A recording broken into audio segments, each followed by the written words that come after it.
I think that there are issues here around how they will work out what the grades mean. So is number 1 the best or number 9 the best? Number 9 will be the best. So when I did my O-levels, it was numbers, when number 1 was the best and 9 you'd failed. Then they consolidated that into grades, A, B, C, D and so on, and now they're shifting the numbers back. Do you mean you genuinely don't know what difference that makes?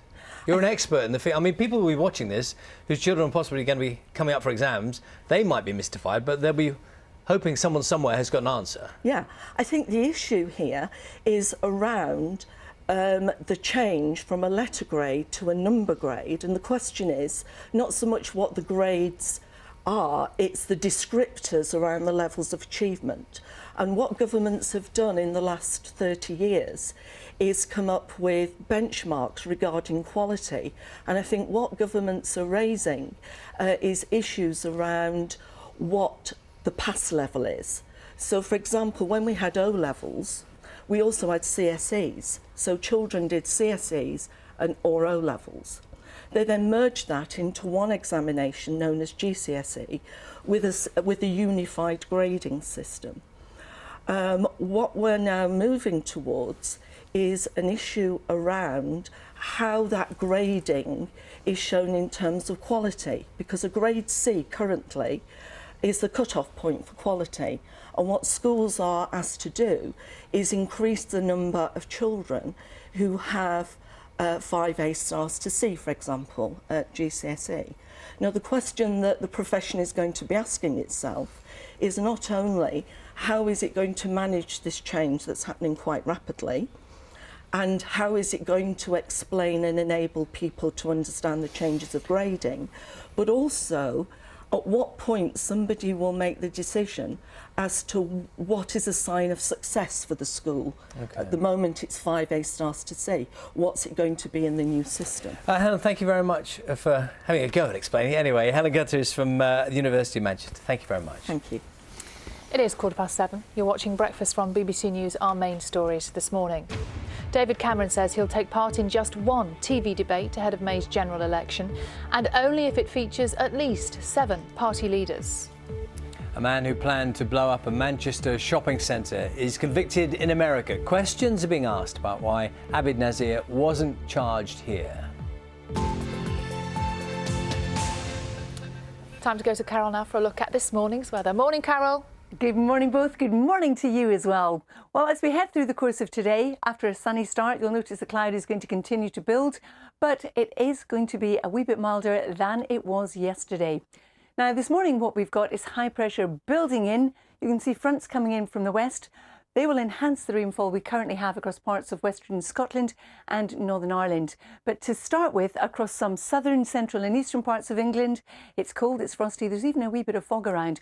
All that will lift quite readily. You can see the cloud moving southwards as we go through the day, and then the light rain across Western Scotland and Northern Ireland through the afternoon will be replaced by some heavier rain and gusty winds, particularly with exposure in the northwest. But eastern and southern Scotland, drier and brighter with a few showers. Few showers across Northern Ireland ahead of the main band of rain, brighter in the east.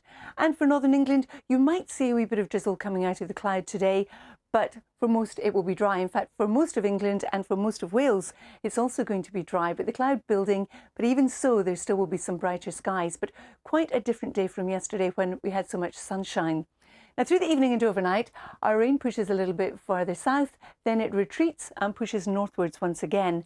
There'll be a lot more cloud around tonight than the night just gone. It's also going to be breezier, so we're not anticipating any problems with frost. Tomorrow, though, we start off with this band of rain across Scotland, continuing to retreat northwards. Looks like it could well miss the Moray Firth, and depending how much sunshine you get there will depend on the temperature. We reckon currently about 8, but it could be as high as 11 or maybe even 12.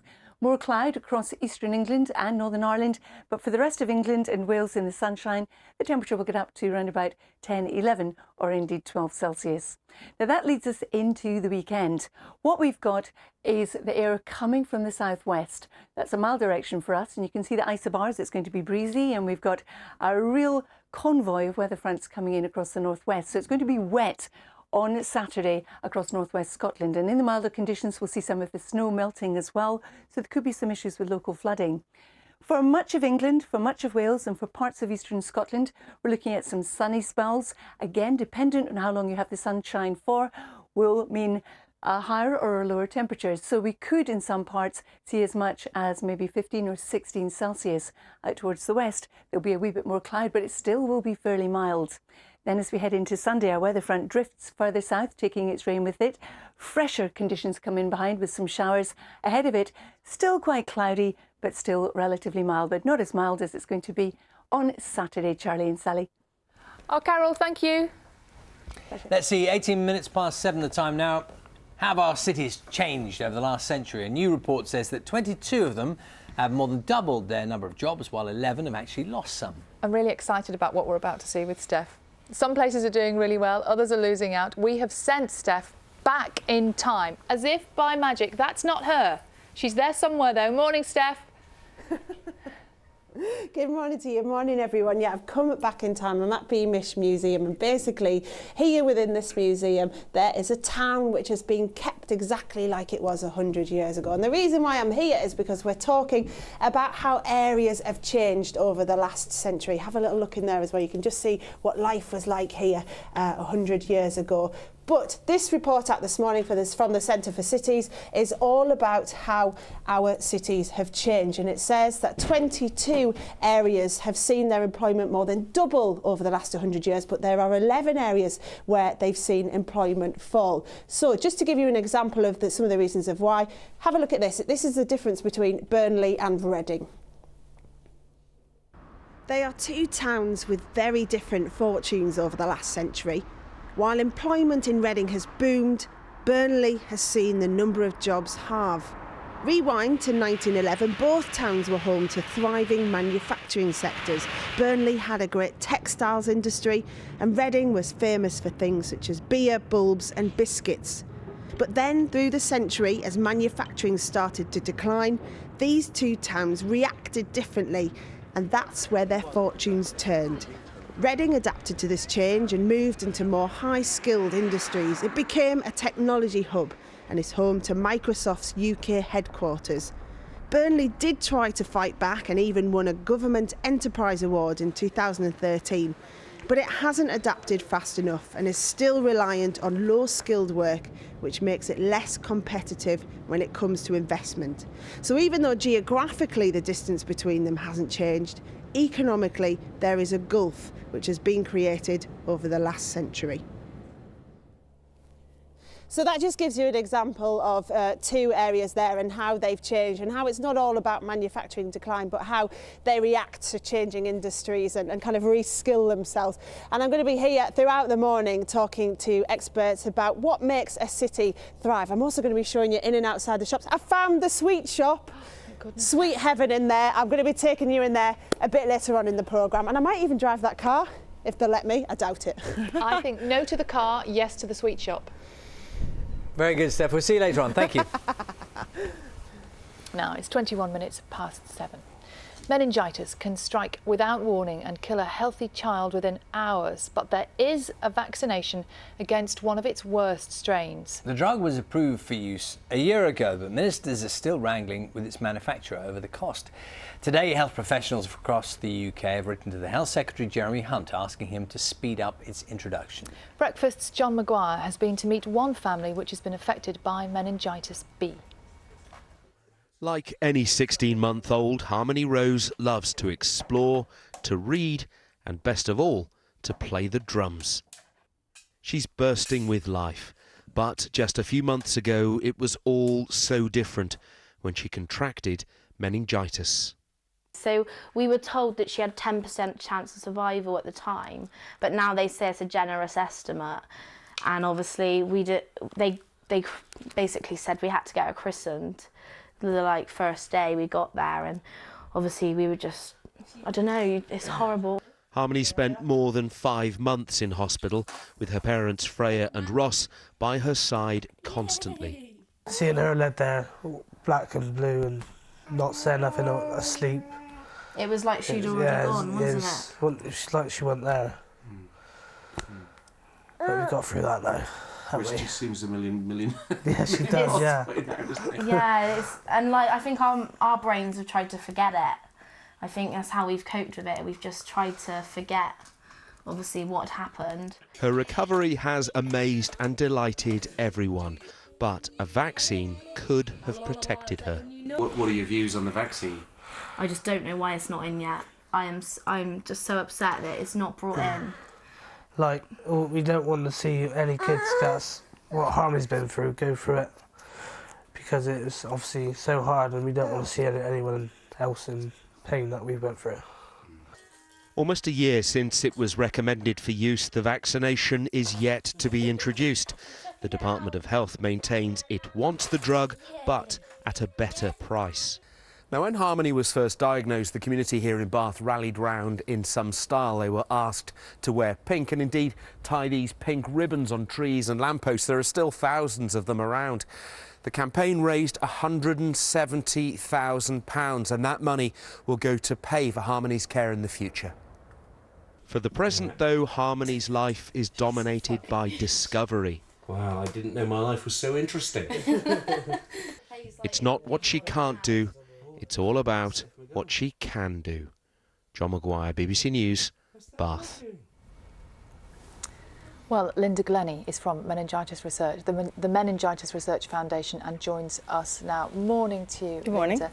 You look at a case of Harmony Rose there, and think of how her life has been so significantly changed, and wonder why isn't a vaccine more readily available? Absolutely. It's been a long, long time. This MenB is a really, really scientifically difficult problem to solve, but it was solved finally after decades of research, including research that Meningitis Research Foundation has funded over the years. A vaccine was licensed 2 years ago now, more than 2 years ago, and the government advisors recommended that the vaccine should be introduced nearly a year ago, and we're still waiting. So why are we still waiting, in simple terms? Well, the government says that the cost is too high, but we know that the cost effectiveness model that the advisory committee based their recommendation on has been published. The ceiling price in that cost effective model is round about £20, which is a huge cost saving on the original £75 a dose. So the cost effectiveness model has achieved driving down the price, and we just can't see why they can't settle. They've been negotiating since the end of July. We're in the winter peak now. We're seeing more than 2 deaths a week. Other children disabled, like Harmony Rose, has been disabled, and problems throughout life. So it really is beyond belief that we can't see a settlement. Yes, because there are two kinds of cost, aren't there? Cost in financial terms, but in health terms, you have to look at the other cost, which is the cost to health. Yes. And you mentioned the figure there, at this time of year, 1 death a week. And since January 2013, when it was licensed, more than 1,000 cases. Absolutely. Here in the UK. Yeah. And presumably each of those having a varying effect, but a significant effect. Yes. Yeah. And everybody understands that there has to be some kind of system to judge what new medicine and what new vaccine to introduce, and it's a competitive market, and we don't want to damage health care for people who have other conditions. But the cost model used that same mechanism, which actually disadvantages children. So even though it took the committee a long time to come to their recommendation, because they were so careful not to damage other aspects of healthcare in introducing this vaccine. So now that there's a recommendation, we really think it's important. We don't want to see this situation continue. I know you're going to talk to us a little later on as well. Just this is the response from the Department of Health, who are saying we are very clear we want to see this vaccine introduced as soon as possible to help protect children from this devastating disease. They go on to say we need to make sure NHS funds are used effectively and negotiations are continuing. So we'll talk more a little later on. Thank you. You're watching Breakfast from BBC News. Still to come this morning, young bookworms up and down the country are dusting off their best costumes for World Book Day. And what does that look like? Well, it looks a bit like this, actually. I see Batman in the foreground there. This is West Hill Primary School, giving us a lovely wave there. All ready to go, bright and early. What is it, 7:30? And that is a sight, isn't it? What a You wonderful look day. fantastic, all of you. I can see Princess Elsa, obviously the Batman. a pumpkin, maybe? I'm not sure. We'll have a closer look at some of those costumes and some of those youngsters a little later on. World Book Day was celebrating today. Time now to get the news, travel and weather where you are this morning.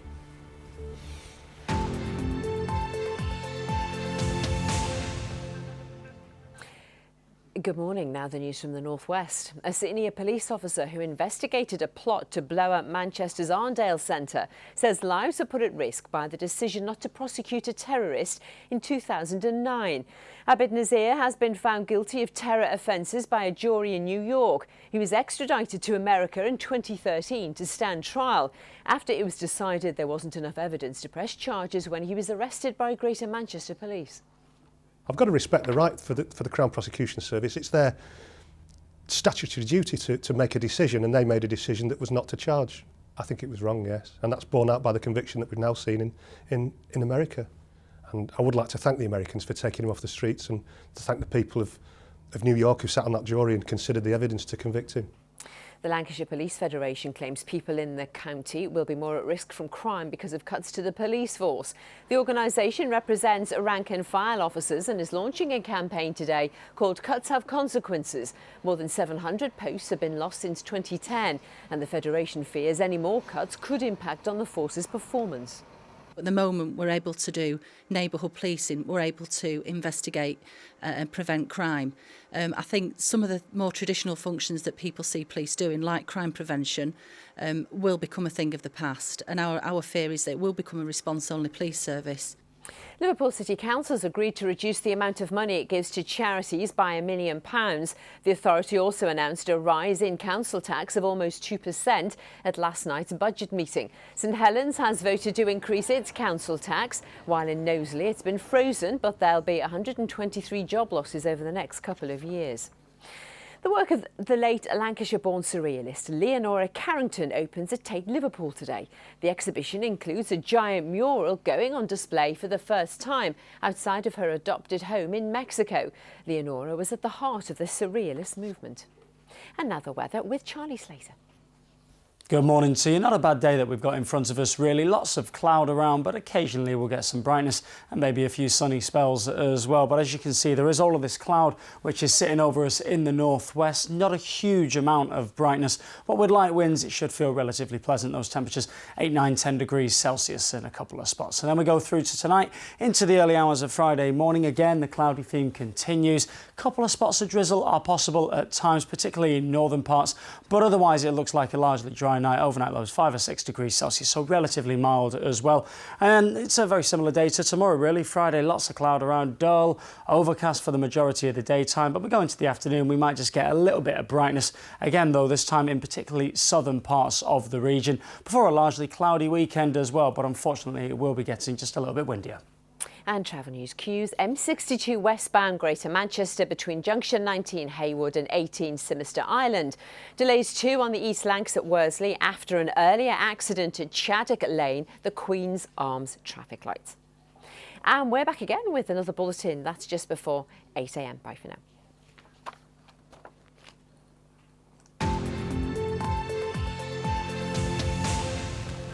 Hello, this is Breakfast with Charlie State and Sally Nugent. Time now 7:31. The headlines this morning. Downing Street has said that David Cameron will only take part in one pre-election TV debate, and it will have to involve at least 7 party leaders. Broadcasters had wanted 3 programmes, including a head-to-head between the Prime Minister and Ed Miliband.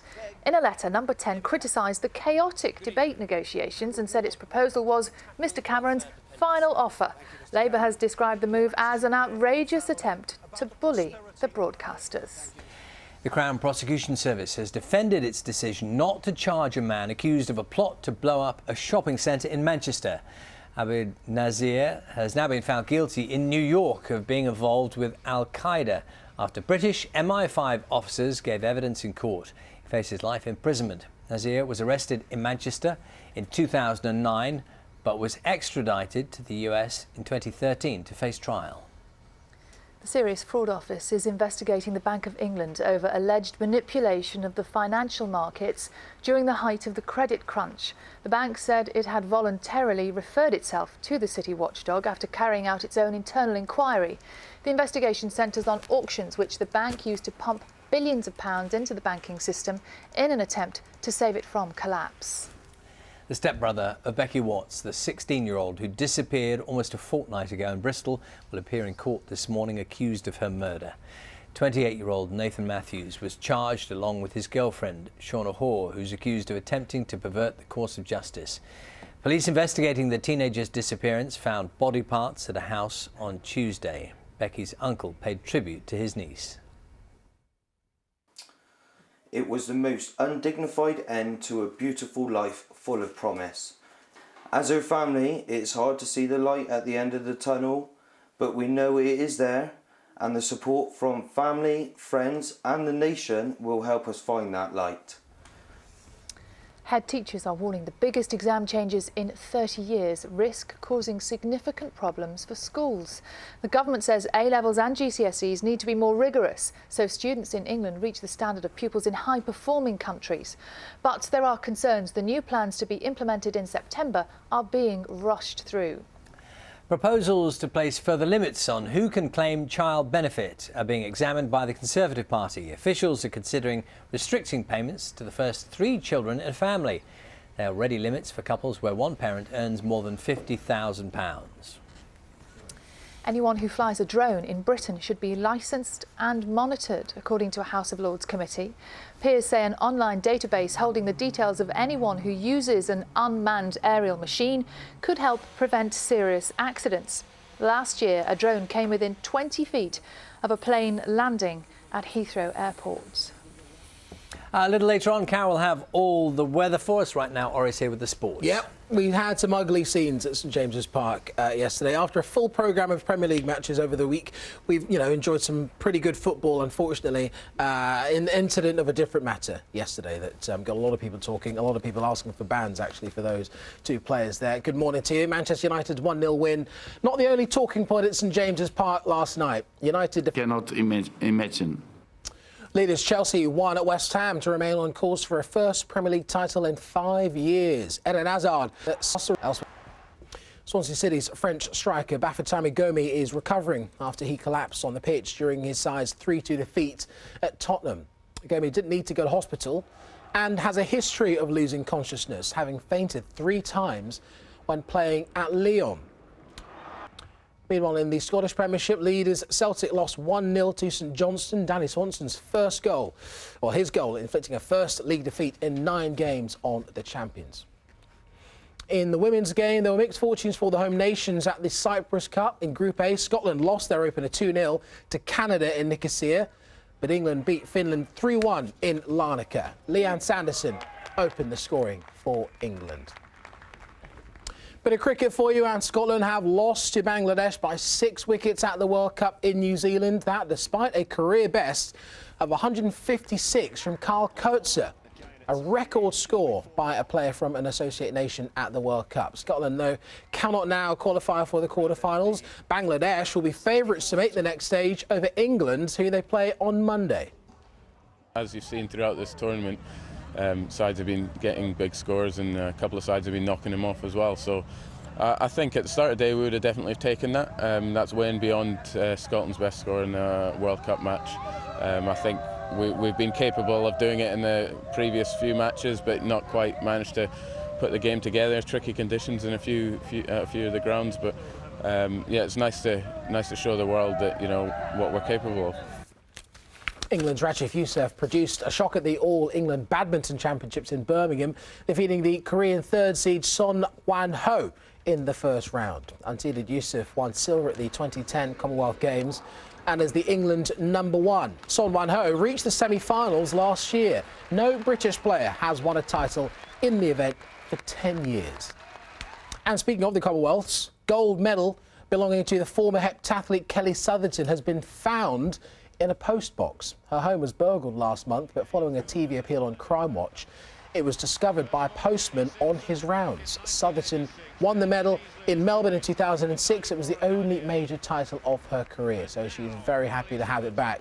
It's funny, the postman who found it said that it was one of the most unusual things he'd found in a post box. What else did he find? Do we know? What else is in there? Actually, do you know what? I don't really want to know. Don't want to know at all. All right, we'll see you later on. Thank you very much.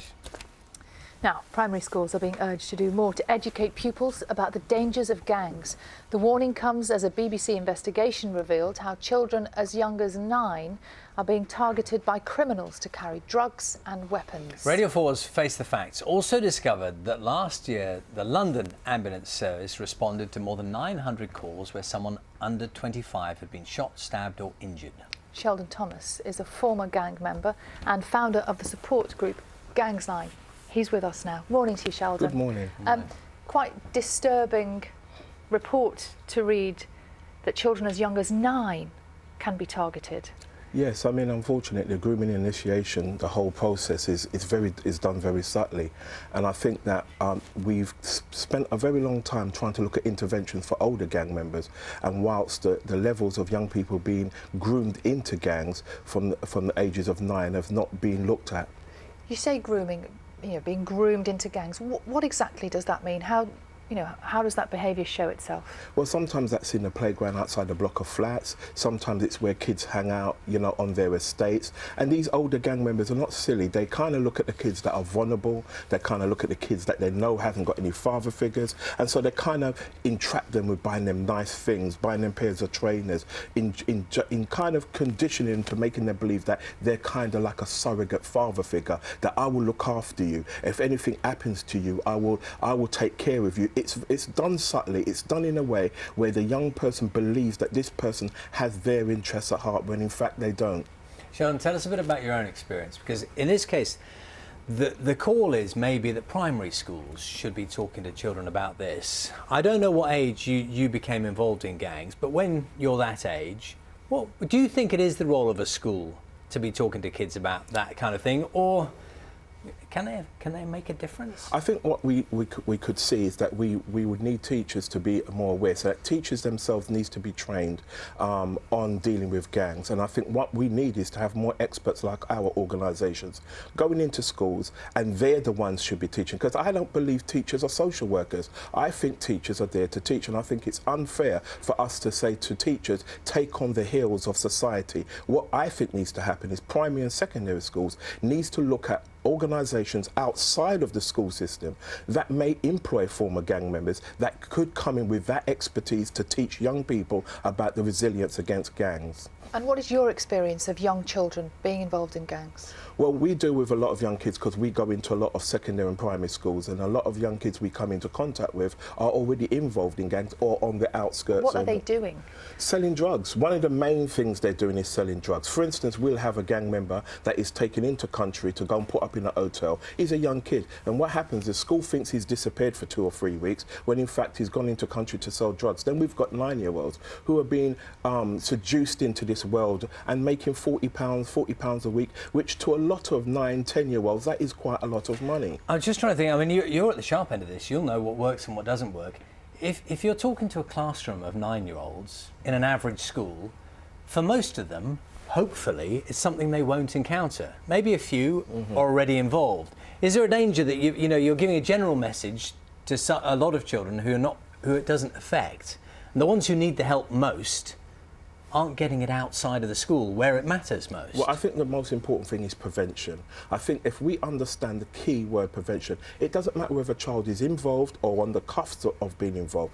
What we're trying to do is prevent the next generation, so informing them and giving them the right information and their tools to equip them, building that resilience within them so that they can resist the temptation. We don't want to wait till a child is actually in a gang before we go into a school. And I think that if there's any schools out there that do not know what to do, they can contact Gangs Line through the Gangs Line website, and we can come in and help them with that. I think the most important thing is that the schools, primary and secondary schools, need to know there are experts like us out there that can come in with particular workshops that can actually educate young children. Sheldon, thanks very much indeed. Sheldon Thomas.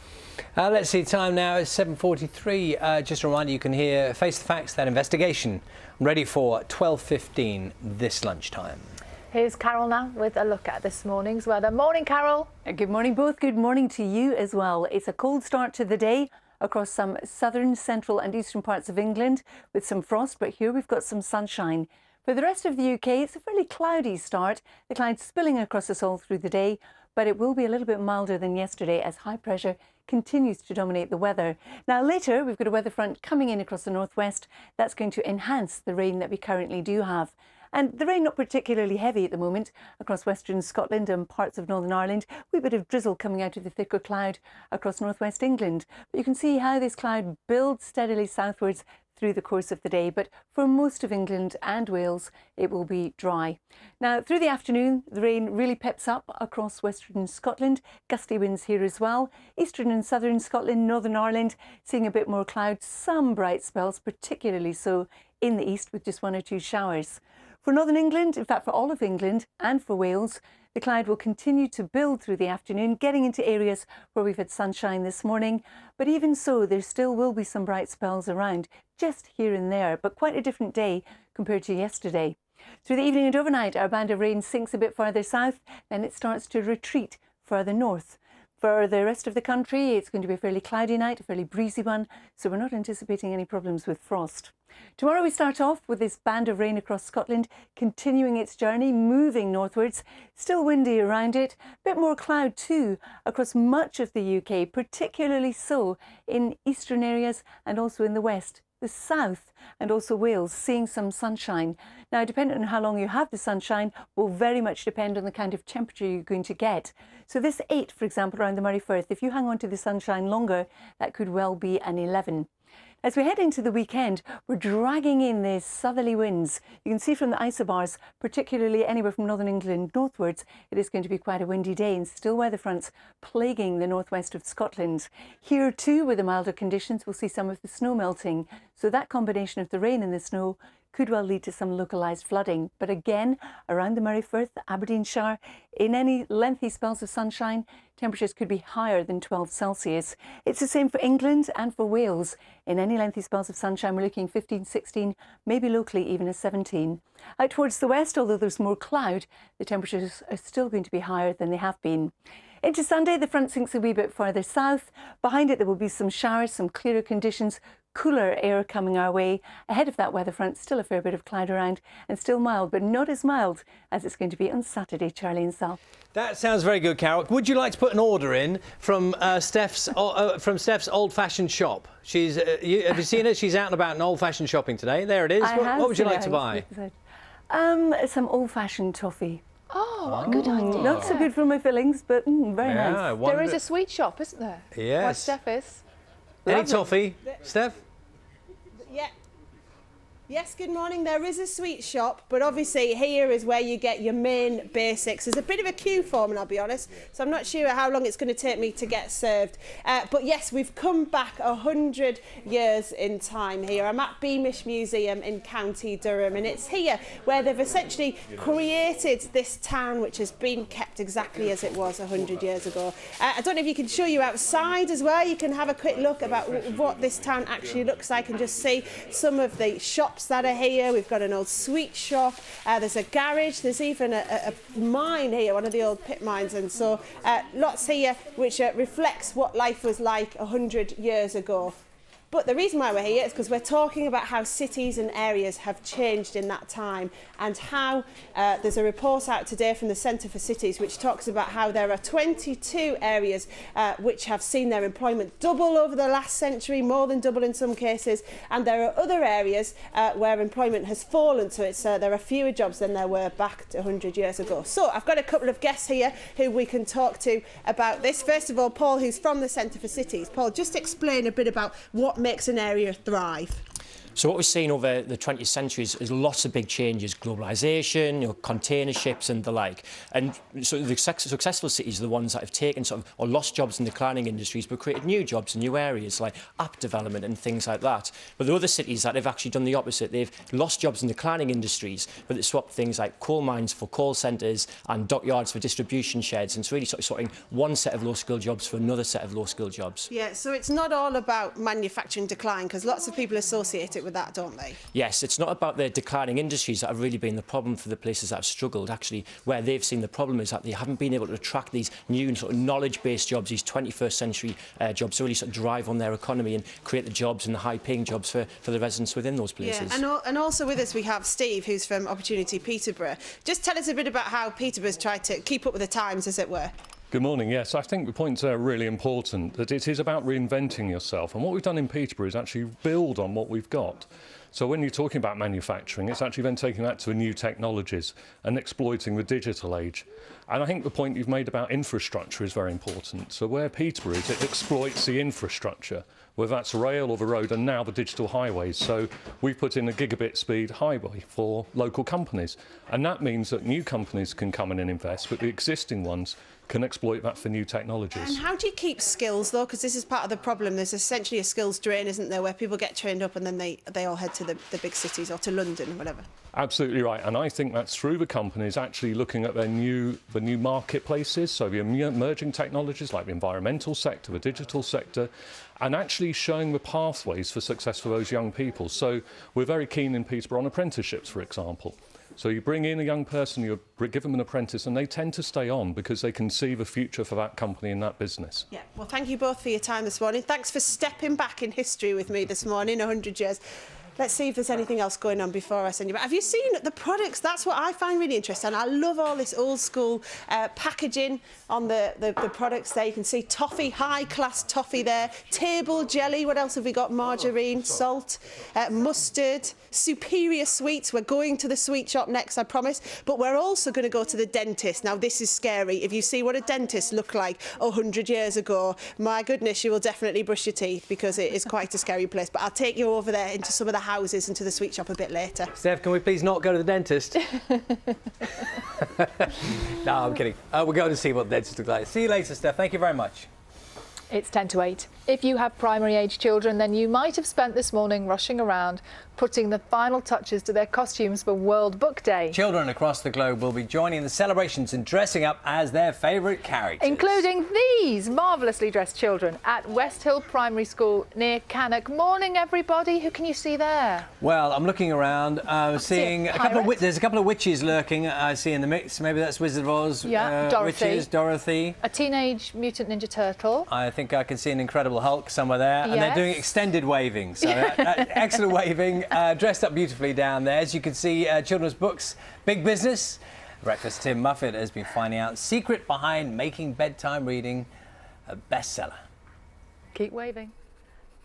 Inspiration for a story can come anywhere, anytime.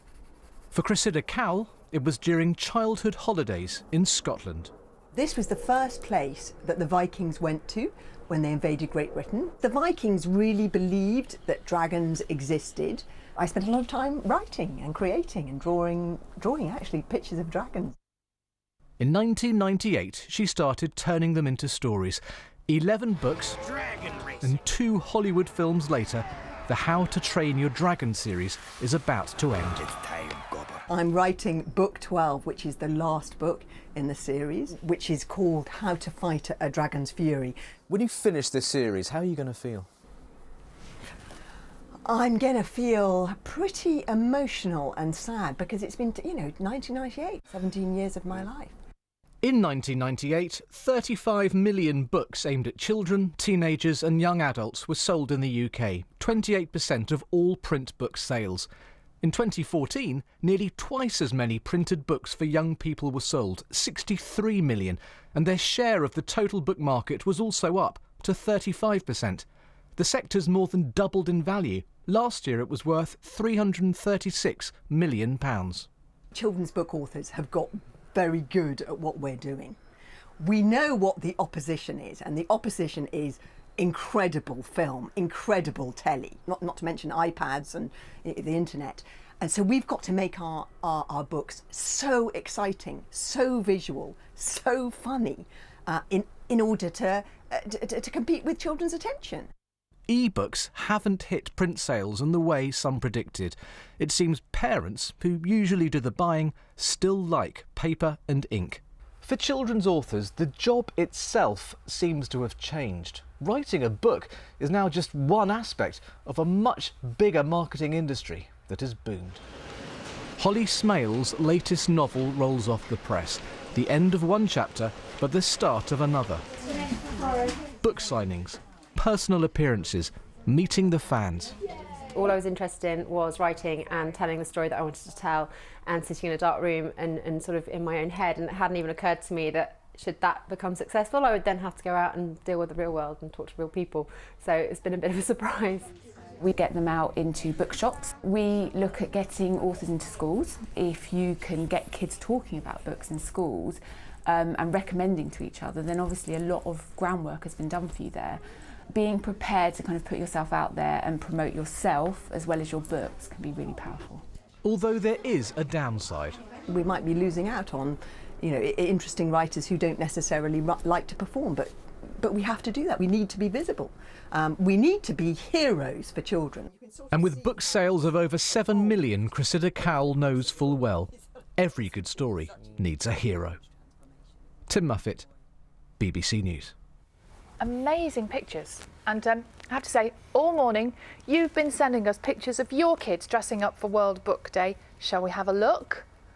Here we go. Oh, that's Diary of a Wimpy Kid. Yes? Okay. Yes. Gruffalo. Oh, Gruffalo. I love See, the that's Gruffalo. a big success story. The Gruffalo. So many kids love that story. That's the Cat in the Hat, obviously. Classic top Beautiful hat, Dr. picture. Seuss story. And who? Oh, I'm not sure what that is. It could be. Ooh. Looks a bit like a in the cat, Wardrobe? actually. Could it be the white cat? Could it be a white cat? Is there a white cat story? The White Queen, maybe? I don't know. Well, look, thank you for sending in these images this morning. A lot of time and care is going into dressing up this morning. A lot more than most ordinary school days. And I'm sorry if we didn't quite get your outfit right there, or perhaps get your outfit on. We will, of course, put the best of them on our Facebook page today. Keep We've sending had them. lots. Well, I'm looking at the time now. It's 5 to 8, so people are going to be heading to school shortly. So if you're still got getting ready, time. send the pictures in. Yeah, still got time to take a picture. Before all that, though, let's go to where you are this morning to get the news, travel and weather.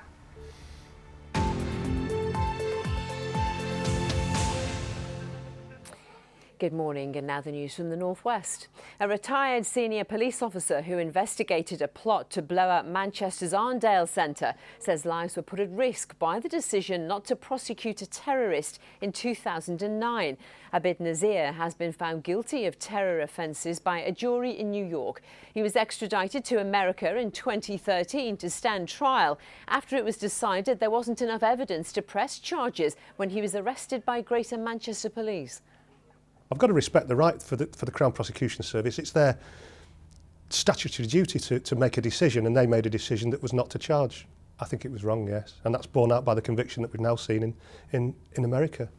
And I would like to thank the Americans for taking him off the streets, and to thank the people of New York who sat on that jury and considered the evidence to convict him. Well, Radio Manchester will be hearing from terrorism expert Lord Carlisle just after 8, who's defending the decision not to prosecute Abid Nazir in this country. Police raids are taking place in Liverpool this morning after the murder of a teenager a month ago. 17-year-old Kevin Wilson was shot dead on Smithdown Road. Detectives believe it was a targeted attack. It's the first fatal shooting in the city in 2 years. On to the football now, and Manchester United left it late to secure a 1-0 win over Newcastle last night, but the match was overshadowed by an unsavoury clash between Bolton to regain 5th place with a 2-0 win at Burnley. Elsewhere in the Premier League, Everton lost 2-0 at Stoke. And in the Championship, Blackpool lost 1-0 at Birmingham. Wigan picked up a valuable win at Norwich, while Blackburn won 2-1 at Sheffield Wednesday. Now let's catch up on the weather from Charlie Slater. Good morning to you. Not a bad day that we've got in front of us, really. Lots of cloud around, but occasionally we'll get... With light winds, it should feel relatively pleasant. Those temperatures, 8, 9, 10 degrees Celsius in a couple of spots. And then we go through to tonight, into the early hours of Friday morning. Again, the cloudy theme continues. A couple of spots of drizzle are possible at times, particularly in northern parts. But otherwise, it looks like a largely dry night. Overnight lows, 5 or 6 degrees Celsius, so relatively mild as well. And it's a very similar day to tomorrow, really. Friday, lots of cloud around, dull, overcast for the majority of the daytime, but we go into the afternoon, we might just get a little bit of brightness again, though this time in particularly southern parts of the region, before a largely cloudy weekend as well, but unfortunately it will be getting just a little bit windier. And travel news. Queues on the M62 westbound Greater Manchester between junction 19 at Haywood and 18 at Simister Island. Delays too on the East Lancs at Worsley after an earlier accident at Chaddock Lane, which is at the Queen's Arms traffic lights. We're back again 8:25. Ross Poldark is alive. What doesn't break a man makes a man. wanna drown no more. Sick of the same old people. Kind that'll sell your soul. Traded for a shining stone. My boy is to be married. Who's it to be? Elizabeth. What's your name? Demelza Karn. Ross Poldark. A man's gotta fight temptation. Know what people say of us. Your place is here. Your land, your mind. Where did you think I was going? Brand new drama, Poldark. Sunday at 9 on BBC One. Hello, this is Breakfast with Charlie State and Sally Nugent. David Cameron makes what he says is a final offer on the TV election debates. He calls for a single 90-minute discussion with 7 party leaders and says it should happen before the end of the month.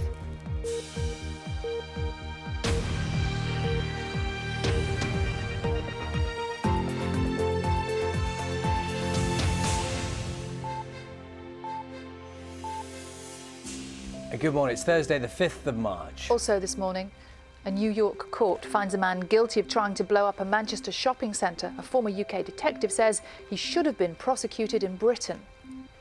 The man was a threat, the man was a danger. He had the potential to kill people.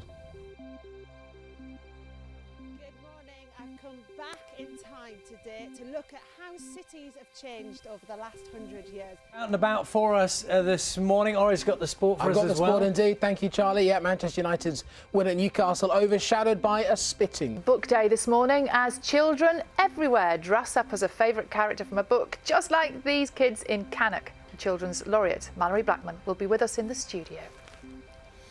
We'll also have another children's favourite with us, Mr. Tumble, otherwise known as Justin Fletcher, here with us on the sofa a little later. And Carol has the weather. Good morning. It's a cold and frosty start to the day across southern, central and eastern parts of England. Here we've got the sunshine though, but nonetheless there still will be some bright spells. I'll have more on all of that though in about 15 minutes. Thanks, Carol. Good morning. First, our main story. Downing Street has said that David Cameron will only take part in one pre-election TV debate and it will have to involve at least 7 party leaders. Broadcasters had wanted 3 programmes, including a head-to-head between the Prime Minister and the Labour leader Ed Miliband. Our political correspondent Ross Hawkins is in Westminster for us this morning. So this, effectively, Ross, is an ultimatum from David Cameron and from Downing Street. I think it's exactly that. David Cameron is saying through his Director of Communications that he will debate, but only at a time of his choosing and only in a format of his choosing, because Downing Street feels the negotiations run by the broadcasters have been completely chaotic. Labour takes the view that this is an attempt to bully the TV companies to change their plans. It's interesting to think what would actually happen out of all this. Well, it won't look or feel, if it happens, much like those 2010 debates at all with the 3 party leaders. If David Cameron gets his way, there'll be one debate in 2.5 weeks' time with 7 or even 8 leaders. There is every possibility there could be no debate at all. But the TV companies' position is that they will run these debates whoever turns up. So you could see the debates go ahead without David Cameron, even the one where it's just meant to be him and Ed Miliband. It could be Ed Miliband and Jeremy Paxman in a studio on their own, which would be extraordinary. If that were to happen, I can guarantee you David Cameron will be chased through this election campaign by a man dressed up as a chicken saying he's scared. I can equally guarantee there will be plenty of Tories who think that a price well worth paying to deprive Labour's leader of the one-on-one debate that he so sorely wants. Ross, for the moment, thank you. The Crown Prosecution Service has defended its decision not to charge a man accused of a plot to blow up a shopping centre in Manchester. Abid Nasir has now been found guilty in New York of being involved with Al-Qaeda after British MI5 officers gave evidence in court. He faces life imprisonment. Claire Fallon reports. In 2009, Abid Nasir was being watched. As undercover agents followed him, he was planning a terror attack in Manchester. He now faces life in an American prison, but there are questions about why he wasn't tried in the UK, as the police who tracked him and caught him speak out for the first time. The whole command team believed that there was sufficient evidence, and these were people who were senior police officers with a vast amount of experience in investigations and in counter-terrorism. Do you think that decision by the CPS put lives at risk? Potentially, yes. Why? Because he was a threat, he was a risk, he had the potential to kill people. Abid Nazir wanted to blow up the Arndale shopping centre in Manchester.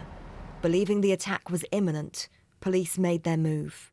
I've been convinced from the outset that Abid Nazir is a terrorist and has been sent to the UK by Al-Qaeda to conduct an attack. And I've always been convinced that we prevented a large-scale attack and atrocity.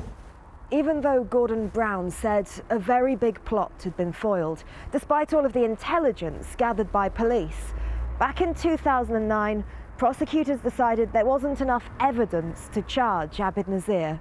That meant after an attempt to deport him failed, he was allowed back out onto the streets of the Northwest. The Crown Prosecution Service says the admissible evidence they had at the time was very limited, with no evidence Abid Nazir had bought explosives. According to some, though, that amounts to a failure. Claire Fallon, BBC News. The Serious Fraud Office is investigating the Bank of England over alleged manipulation of the financial markets during the height of the credit crunch. The bank said it had voluntarily referred itself to the city watchdog after carrying out its own internal inquiry. The investigation centres on auctions which the bank used to pump billions of pounds into the banking system in an attempt to save it from collapse. The stepbrother of Becky Watts, who disappeared almost a fortnight ago from her home in Bristol, will appear in court this morning accused of her murder. Nathan Matthews was charged with his girlfriend Shauna Hoare, who is accused of attempting to pervert the course of justice. Police investigating Becky's disappearance found body parts on Tuesday.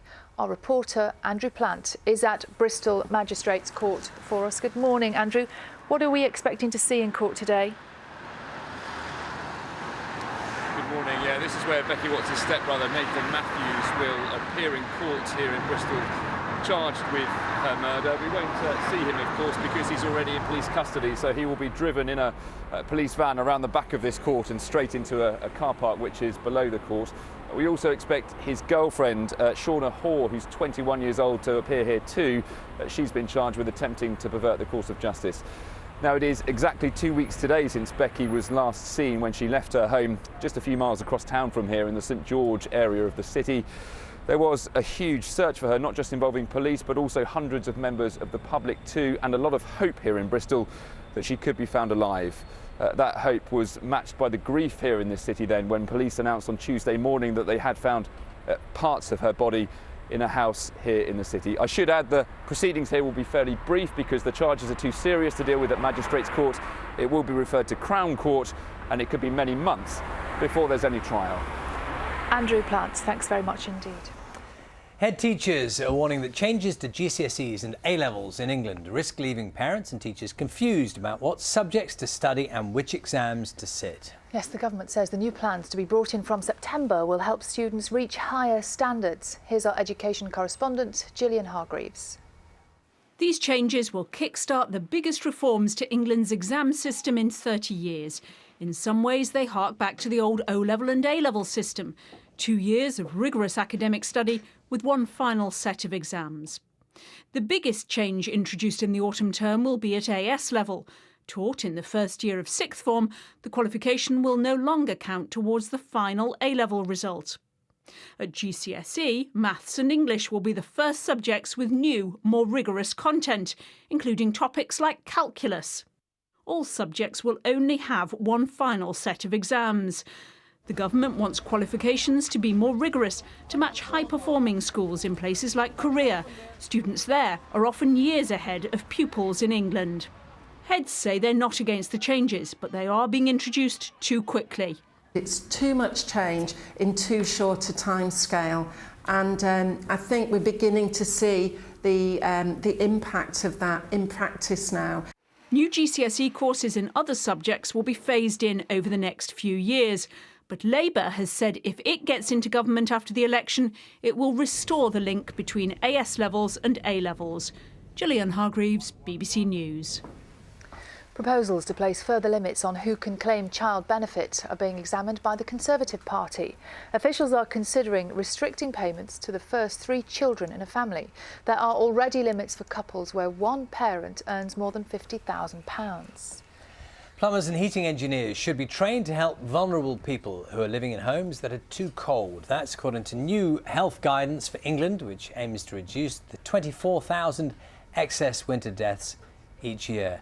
An expert who helped draft the advice says there should be a simple system in place to help people make their homes warmer. We would like to see a much better integrated system of heating engineers, for example, identifying people and referring them to the health service, and GPs